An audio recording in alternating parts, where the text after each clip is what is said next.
आसंता राखी पूर्णिम सुभद्रा योजनार पंचम किस्ती प्रदान करेंगे राज्य सरकार। यह सुचारू रूपे संपन्न करने शुक्रवार लोकसेवा भवन में उपमुख्यमंत्री प्रभाती परिड़ा अध्यक्षतार एक उच्चस्तरीय प्रस्तुति समीक्षा बैठक अनुष्ठित हो जाइछि। जुलाई 25 मध्य फिल्ड इनक्वारी क्षेत्र स्तरीय जांच शेष करने को उपमुख्यमंत्री निर्देश देते।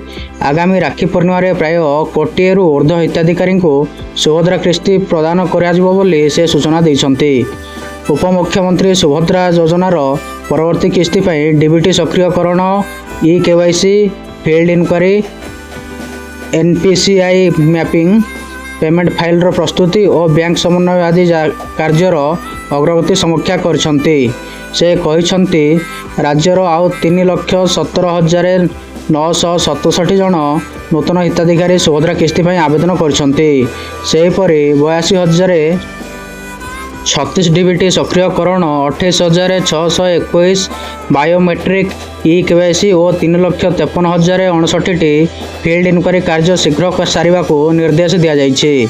सेहीपरि जो 28,621 जन आवेदनकारी सुभद्रा पोर्टाल रे ई-केवाईसी देखाउना से जुलाई 25 सुधा जनसेवा केन्द्र को जाई बायोमेट्रिक दे पुणी थे ई-केवाईसी करने को उपमुख्यमंत्री परामर्श देते।